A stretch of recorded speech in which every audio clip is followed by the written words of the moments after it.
183 గజాల 3 BHK villa కేవలం 25 లక్షలు మాత్రమే. నమస్తే, నేను విజయ్.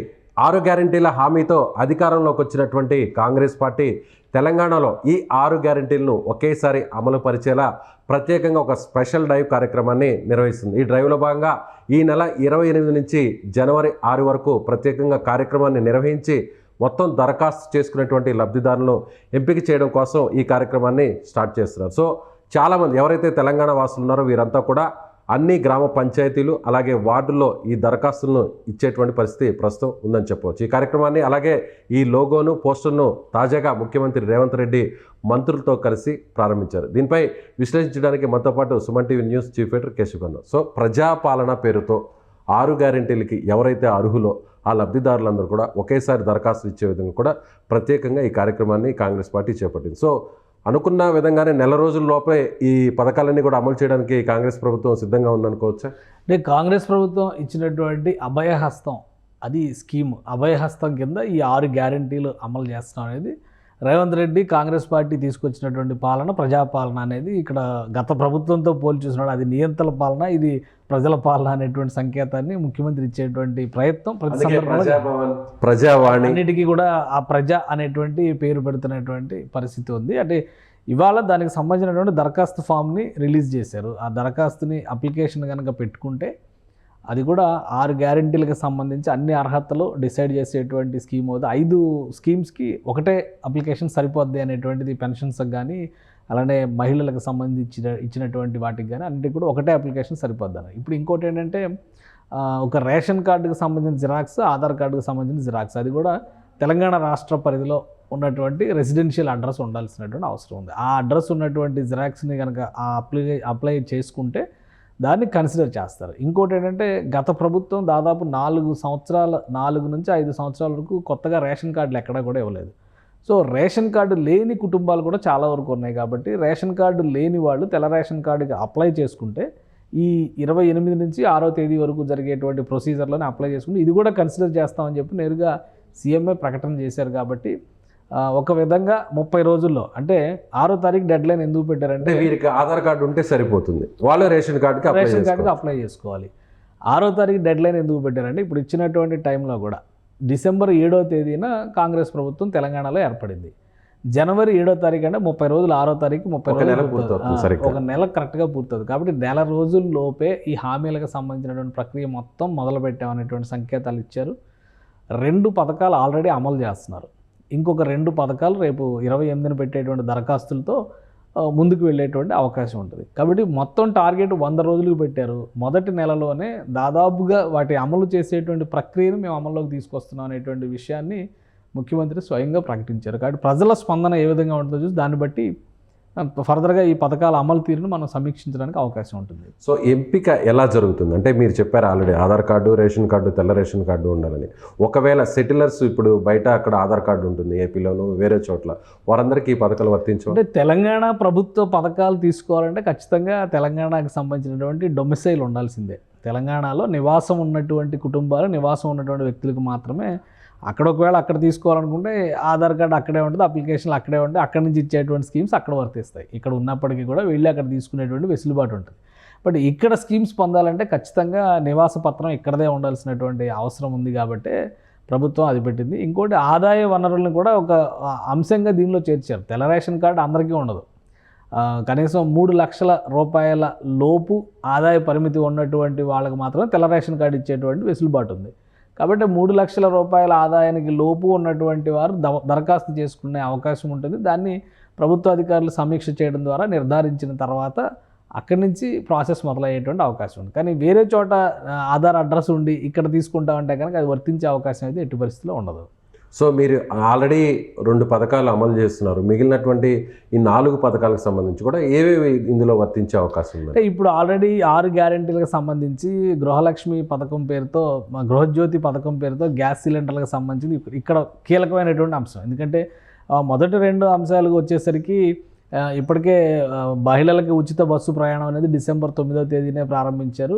ఈ ఫ్రీ కరెంటుకి సంబంధించి కూడా ఇప్పుడు తీసుకోబోయేటువంటి స్కీమ్లోనే అంటే 200 యూనిట్ల లోపు ఉండేటువంటి కుటుంబాలు, ఇప్పుడు అందులో కూడా చిన్న చిన్న సమస్యలు ఉన్నాయి. రైతు భరోసా ఉంది, రైతు బంధు ప్లేస్లో రైతు భరోసా వస్తుంది. రైతు బంధుకు సంబంధించి కూడా, రైతు భరోసాకు సంబంధించి కూడా ఇదే దరఖాస్తు పత్రం అయితేనటువంటి పరిస్థితి ఉంది. సో వీటన్నిటినీ అందులో పెట్టడం ద్వారా ఒక కుటుంబానికి కనుక అర్హత ఉంటే ఆ ఒక కుటుంబానికి ఆ ఒక అప్లికేషన్ ద్వారానే ప్రాసెస్ చేస్తాం అనేటువంటి మాట చెప్తున్నారు. ఈ పథకాలన్నీ అమలు చేసేటువంటి క్రమంలో గతంలో లేనటువంటి కొత్త విధి విధానాలను ఈసారి రూపొందించబోతున్నారు. అప్లికేషన్స్ తీసుకున్న తర్వాత సమీక్ష జరపడం ద్వారా విధి విధానాలను నిర్ణయిస్తామన్నారు. బహుశా ఆల్రెడీ ప్రెస్ మీట్లో కూడా సీఎం గారు మాట్లాడుతున్నప్పుడు కొంతమంది రైతు బంధుకు సంబంధించి ప్రశ్నలు లేవనెత్తారు.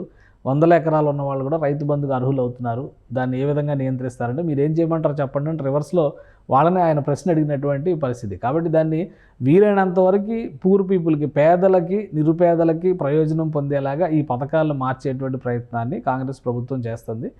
ఆ క్రమంలోనే ఎక్కడెక్కడ దుర్వినియోగం జరుగుతుందో వాటన్నింటిని కూడా నియంత్రించేటువంటి విధి విధానాలు తీసుకొచ్చేటువంటి ప్రయత్నం అయితే ఖచ్చితంగా చేస్తున్నారు. అందులో భాగంగానే ఇప్పుడు తీసుకోబోయేటువంటి అప్లికేషన్స్ తీసుకున్న తర్వాత బహుశా సంక్రాంతి నుంచి లేదా సంక్రాంతి తర్వాత కానీ ఈ స్కీముల పైన మరింత స్పష్టత రావడానికి అయితే అవకాశం ఉంది.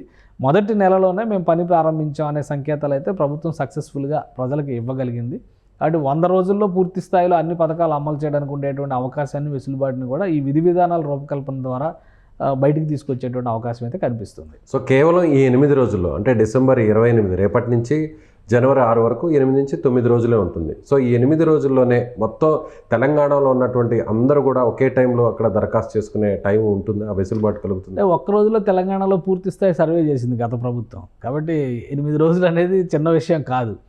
ప్లస్ ఇందులో ఎంతమంది అప్లై చేస్తారనేది ఒక అంచనా ప్రకారం 1.5 కోటి కుటుంబాల లెక్క ఒకటి తెలంగాణలో కనిపిస్తుంది. అందులో ఈ కేటగిరీలోకి వచ్చేటువంటి కుటుంబాలు ఏవి అదే ఆ విధంగా చూస్తే కనుక మ్యాక్సిమం అప్లై చేయడానికి అవకాశం ఎక్కువగా ఉంది. ఆన్లైన్లో కూడా దరఖాస్తులు స్వీకరించేటువంటి ప్రక్రియ ఉంది. అలానే బస్తీల్లో ప్రత్యేకంగా మంత్రులు, ప్రజాప్రతినిధులు వెళ్ళి అక్కడ కార్యక్రమాలను ప్రారంభించడం ద్వారా అక్కడి ప్రజల్లో చైతన్యం తీసుకొచ్చేటువంటి ప్రయత్నం అయితే స్పష్టంగా చేస్తున్నారు. కాబట్టి మొదటి ప్రక్రియ ప్రజలకు కావాల్సినటువంటి, ఇంకోటి గతంలో చేసినటువంటి అప్లై చేసినటువంటి అంశాలు, అప్లై చేసినటువంటి దరఖాస్తులు ఇవన్నీ కూడా తిరస్కరిస్తున్నట్టుగా ముఖ్యమంత్రి ప్రకటన చేశారు. అందులో చాలా లోపభూయిష్టంగా ఉన్నాయి, కొన్ని కార్యకర్తలకు మేలు చేసే విధంగా గత ప్రభుత్వం తీసుకొచ్చిందనేటువంటి విమర్శలు కూడా చేశారు. కాబట్టి ఇప్పుడు ఇది ఫ్రెష్ స్టార్ట్ కింద మనం చూడాల్సి ఉంటుంది. ఇప్పుడు ఇవ్వబోయేది వచ్చే 5 ఏళ్లకి ఈ ప్రభుత్వానికి సంబంధించినటువంటి ప్రక్రియగా మనం చూస్తే కనుక ఇమీడియట్గా 6వ తేదీ కల్లా ఈ ప్రక్రియను పూర్తి చేయడం ద్వారా, ఈలోపు కొన్ని విధి విధానాలను రూపొందించడం ద్వారా దశల వారీగా అమలు చేయడానికి అయితే ఇమీడియట్గా అవకాశం కనిపిస్తుంది. అలానే ఈ 6 పథకాలు కూడా చాలా కీలకమైనటువంటి పథకాలు కాంగ్రెస్ ప్రభుత్వానికి సంబంధించి. సో మరింత ఎక్కువ జాగ్రత్త వ్యవహరించడానికి కూడా స్కోప్ ఉంది ఇందులో. సో మేము అధికారంలోకి వచ్చినటువంటి 100 రోజుల్లోనే ఈ పథకాలన్నింటినీ కూడా అమలు చేస్తామని చాలా గట్టిగా కాంగ్రెస్ పార్టీ నేతలు చెప్తున్నారు. మీరు చెప్తున్నట్టుగానే ఆ ప్రాసెస్ అంతా కూడా కేవలం నెల రోజుల్లోనే పూర్తి చేస్తున్నారు. అంటే ఈ 100 రోజులు అంటే సరిగ్గా లోక్సభ ఎన్నికలు వచ్చే వరకు ఈ టైం సరిపోతుంది అనుకోవచ్చు, అప్పటికే అమలు చేయవచ్చా ఈ పథకాలన్నీ కూడా? ఇందులో పథకాల్లో కొన్ని ఉన్నటువంటి పథకాలు మనం సమీక్షించి చూస్తే కనుక ఇప్పుడు మహిళలకి ఉచిత బస్సు ప్రయాణం అనేది ఆల్రెడీ మొదలుపెట్టారు, కానీ సంస్కరణలు చేయాల్సినటువంటి పరిస్థితి అయితే ఉంది. అంటే దానికి తగ్గట్టుగా మెకానిజం మార్చాల్సినటువంటి పరిస్థితి. అంటే రాబోయే రోజుల్లో అలా మార్పులు చేర్పులు చేయడానికి అవకాశం ఉంటుంది. అలానే గ్యాస్ సిలిండర్కి సంబంధించి కూడా ఒక ఇమీడియట్గా ఇంప్లిమెంట్ చేయొచ్చు, కానీ ఫస్ట్ వచ్చేటువంటి సమస్య ఏంటంటే ఆ కుటుంబ ఆదాయ పరిమితిని ఏ విధంగా డిసైడ్ చేయాలి. కాబట్టి ఆ వెసులుబాటు ఎవరు తీసుకోవాలి? కుటుంబం నుంచే రావాలి, దరఖాస్తు వాళ్ళ నుంచే రావాలి. కాబట్టి దరఖాస్తు తీసుకునేటువంటి ప్రయత్నం చేస్తాం. ఇంకా కొన్ని ఉన్నాయి, ఇంటి నివేశన స్థలం ఇస్తాం అనేటువంటివి, అలానే ఇళ్ల కేటాయింపు, డబుల్ బెడ్రూమ్ ఇళ్ల కేటాయింపు లాంటివి ఉన్నాయి. వీటిని ఎలా ఇమీడియట్గా డిసైడ్ చేసేటువంటి అంశాలు కావు. కానీ దరఖాస్తుల స్వీకరణ అంటూ జరిగితే ఇప్పుడు ఇమీడియట్గా రెడీ టు ఆక్యుపై కన్స్ట్రక్షన్ చేసి అలాట్మెంట్ చేయకుండా కొంత రాజకీయ నాయకుల చేతుల్లో వాళ్ళ గుప్పెట్లో పెట్టుకున్నటువంటి జాగాలు చాలా ఉన్నాయి. వాటి మీద కూడా చాలా ఇష్యూ నడిచింది ఎలక్షన్స్ ముందర. సో వాటన్నిటిని అలాట్ చేయడానికి ఇప్పుడు వచ్చేటువంటి దరఖాస్తుల నుంచి దశల వారీగా చేసేటువంటి, ఒకేసారి అందరికీ తీసుకొచ్చి ఇచ్చేసేటువంటి అవకాశం ఉంది. ఇమీడియట్గా ఏవి ఇంప్లిమెంట్ చేయగలరో అవి ఇంప్లిమెంట్. ఉచిత బస్సు ప్రయాణం అనేది ప్రభుత్వ చేతిలో ఉన్నటువంటిది. వారం రోజులు అసలు ఏ పాస్ లేకుండా, ఏ ఐడి కార్డు లేకుండా, మీరు జస్ట్ ఆధార్ కార్డు చూపించినా, ఓటర్ కార్డు చూపించినా కానీ ప్రయాణానికి అవకాశం ఇస్తామని చెప్పి నడిపించారు. తర్వాత 0 టికెట్ని అమలు చేసుకుంటూ వచ్చారు. తర్వాత ఇప్పుడు వస్తున్నటువంటి క్రమంలో రష్ పెరుగుతుంది కాబట్టి మహిళలకు ప్రత్యేక బస్సులు నడపాలా, పురుషులకు ప్రత్యేక బస్సులు నడపాలా, దీనిపైన సమీక్ష జరుగుతున్నటువంటి పరిస్థితి ఇప్పుడు ఉంది. సో తర్వాత రాబోయే రోజుల్లో మరింత ఇక్కడ అవసరాలకు తగ్గట్టుగా మరిన్ని సంస్కరణ చేయడానికి అవకాశం ఉంటుంది. అలానే గ్యాస్ సిలిండర్కి ప్రధానమైనటువంటి అవరోధం ఏంటి? ఇక్కడ దరఖాస్తు చేసుకోవడంలో వాళ్ళ ఆదాయ ధ్రువపత్రమే ఇక్కడ ముఖ్యమైనటువంటి అంశం అవుతుంది. సో ఆదాయ ధ్రువపత్రాన్ని ప్రొడ్యూస్ చేసేటువంటి బాధ్యత మళ్ళీ వీళ్ళ చేతిలోనే ఉంటుంది. ఆ కుటుంబదారులు ఎవరైతే అందుకే అప్లికేషన్స్ని తీసుకునే ప్రక్రియని ఇమీడియట్గా ప్రభుత్వం ప్రారంభించింది. దానికి ఒక నమూనా పత్రాన్ని తయారు చేసింది, ఒక 2 పేజీల దరఖాస్తు పత్రాన్ని తయారు చేసింది. మొదటి పేజీలో ఏం డీటెయిల్స్ ఉండాలి, సెకండ్ పేజీలో ఏం డీటెయిల్స్ ఉన్నాయి, వాటి ప్రకారం భర్తీ చేసిన తర్వాత 2 ప్రధానమైనటువంటి ఆధారాలు అడుగుతున్నారు. ఒకటి వైట్ రేషన్ కార్డు, రెండోది ఆధార్ కార్డు. ఈ 2 సబ్మిట్ చేస్తే దశల వారికి ఒక్కొక్క పథకం అమలు చేయడానికి అవకాశం ఉంటుంది. ఇంటి నివేశన స్థలాలు ఇవ్వడం లాంటివి చాలా పెద్దవి. అలాగే రైతు బంధు లాంటివి, రైతు భరోసా అని మార్చారు కాబట్టి రైతు భరోసా లాంటి వాటికి ఏంటంటే అసలు ఎన్ని ఎకరాల పొలం ఉంది, అసలు ఓనర్ ఎవరు, కౌలుదారు ఎవరు, ఇవి కూడా అక్కడ ఇంపార్టెంట్. ఎందుకంటే ఈ ప్రభుత్వం కొన్ని నిబంధనలు తీసుకొచ్చేటువంటి ప్రయత్నం చేస్తుంది. ఇప్పుడు 100 ఎకరాలు ఉన్నటువంటి వాళ్ళు కౌలుదారులకు ఇచ్చి కౌలుదారుల పేర్ల మీద అగ్రిమెంట్లు చేయించి, నకిలీ అగ్రిమెంట్లు చేయించి ఈ రైతు బంధు డబ్బులు కూడా తీసుకుంటున్నారనేటువంటి విమర్శలు ఉన్నాయి. కాబట్టి వీటన్నిటికీ కలిపి ఒక వెసులుబాటు. ఇప్పుడు ఇంకోటి చాలా సాగు చేసే వారినే లబ్ధిదారుల కింద ఎంపిక చేసే ప్రక్రియ స్టార్ట్ చేస్తారు. చాలా పెద్ద వెంచర్లు వేసి 100 ఎకరాల భూములు ఉన్నటువంటి చోట్ల పెద్ద వెంచర్లు వేసి చిన్న ఫామ్ ల్యాండ్ల కింద అమ్మి మళ్ళీ వాటికి కూడా రైతు బంధులు ఇస్తున్నటువంటి స్కీమ్స్ మనం చాలా చూస్తున్నాం.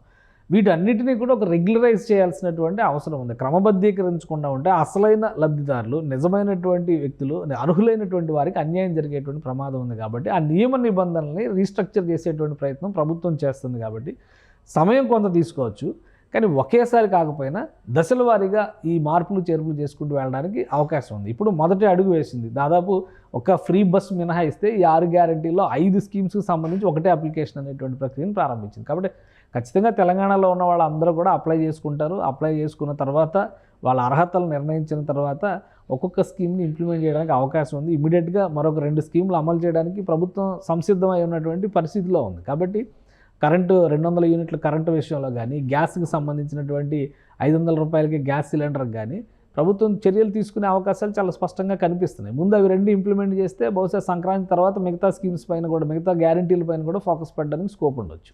Right sir, thank you so much. So ఇచ్చినటువంటి మాటను నిలబెట్టుకునే విధంగా తెలంగాణలో కాంగ్రెస్ ప్రభుత్వం పనిచేస్తుంది. అందుకు తగ్గట్టుగానే ఒకే దరఖాస్తుతో 5 పథకాలన్నీ కూడా వర్తించే విధంగా కూడా ప్రత్యేక కార్యక్రమాన్ని, స్పెషల్ డ్రైవ్ను కూడా నిర్వహించబోతుంది. Thank you so much.